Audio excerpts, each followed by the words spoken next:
Hello friends, my name is Sambhav Gupta and this video I have prepared on the recent amendment which has happened in the hedge accounting. So it's due to the LIBOR is getting replaced with the other rates like the SOFR, SONIA, and similarly for the Euro Easter and so on. So this video it's focusing on the IBOR here.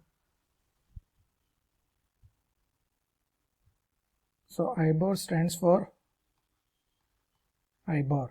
So IBOR stands for the interbank offer rate.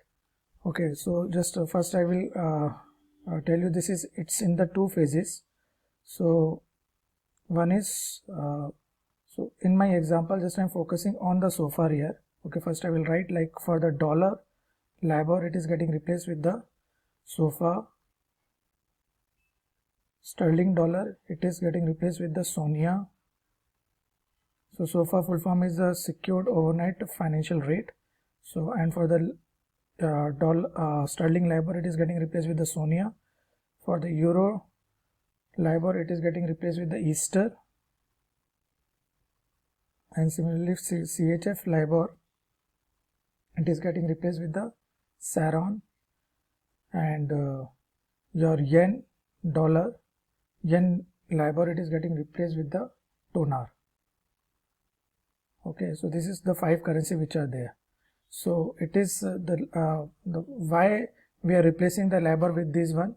It's because in the past there was some manipulation in the calculation of the LIBOR rate. So that's why now they are changing from the LIBOR to the other overnight rates. Okay, and these are the overnight rates. And here this one, the LIBOR, the minimum tenor is of 3 months. Okay, so the two reasons are there for this one. Okay, just a minute.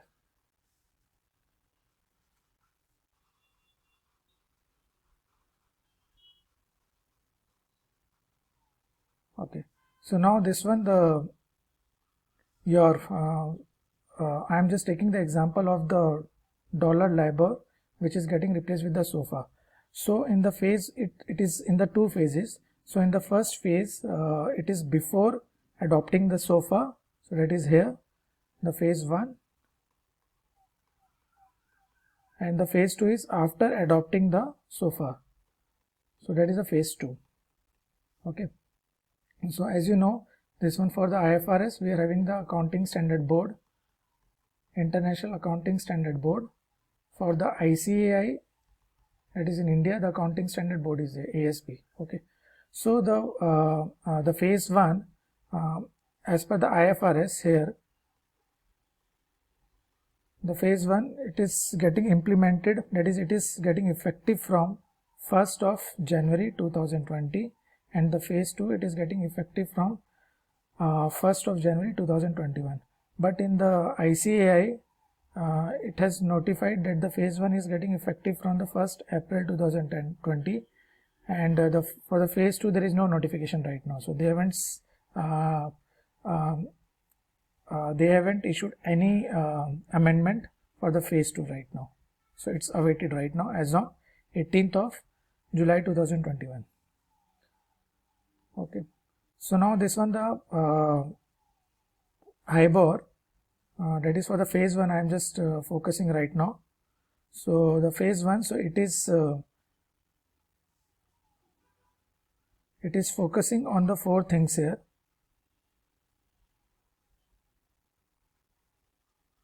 That's right. It is focusing on the four things here. The first one is your forecasted transaction. It talks about the forecasted transaction. The second thing is your OCI, that is the other comprehensive income. So it's it's under the name is the CFH, the cash flow hedge reserve. The third one is the hedge effectiveness test. So here the prospective is there, and the second one is the retrospective.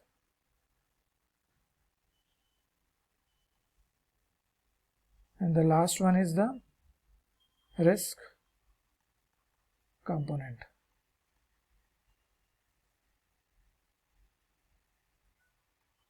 Risk component here.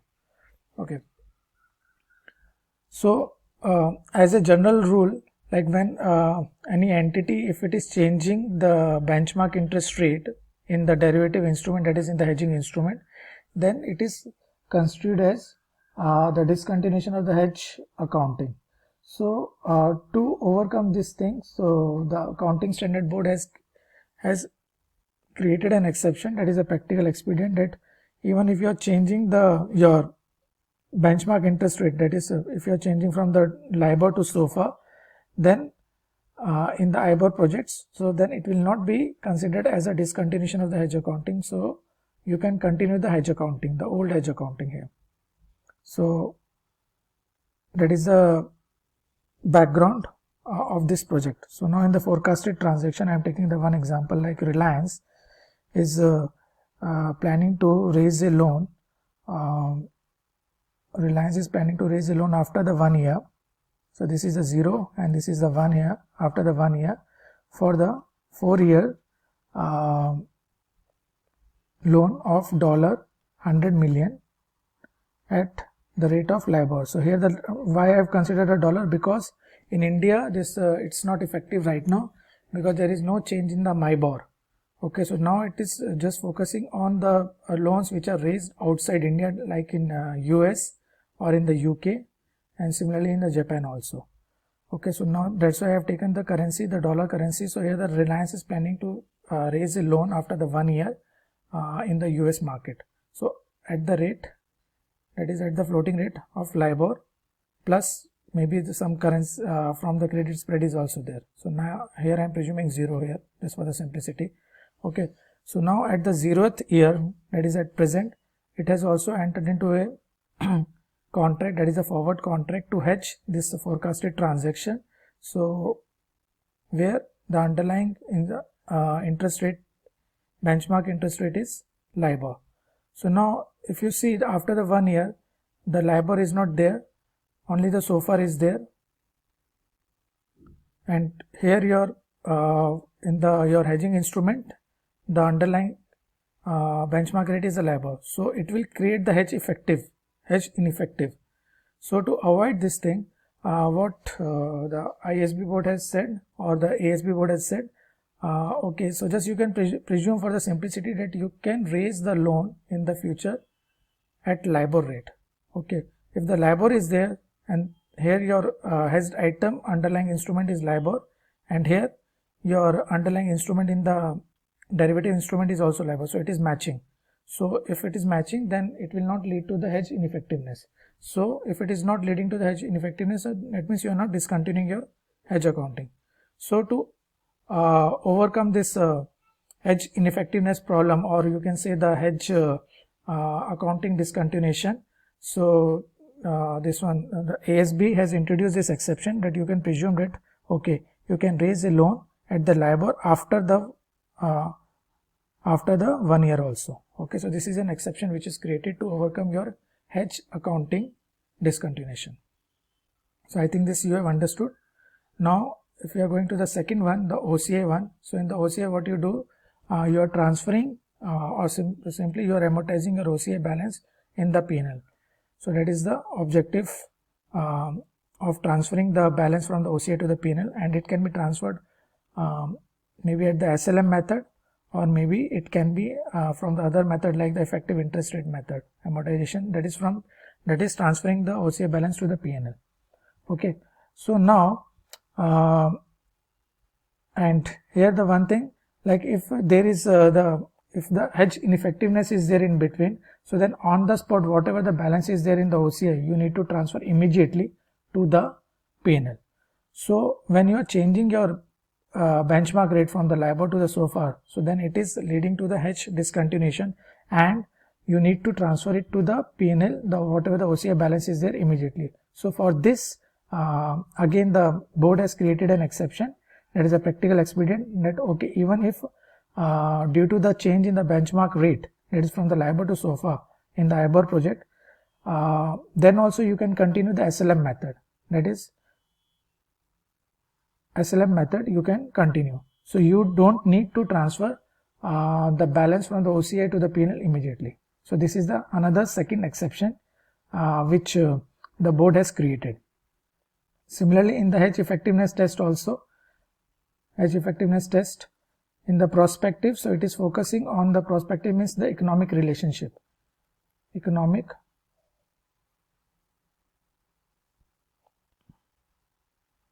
relationship.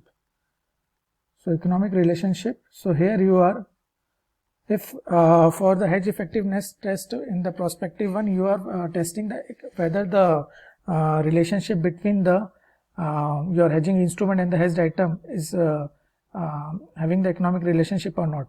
So when you are changing the benchmark rate from the LIBOR to SOFR, then it will also impact your economic relationship. There will be, maybe there will be no more economic relationship. So then if it is not there, the economic relationship, then you need to discontinue your hedge accounting. So again, so here also the board has created an exception that even if the economic relationship is not there due to the change in the benchmark rate, interest rate, that is the LIBOR to SOFR in the IBOR project, then also you can continue your hedge accounting. Okay, so this is again an exception which is created in the prospective hedge effectiveness test. Similarly, in the retrospective also, so in the retrospective right now, we are not having 80 to 125% bracket. Earlier it used to be there. So, but this one, the IND AS 109, which is equivalent to our IFRS 9. Okay, IFRS 9.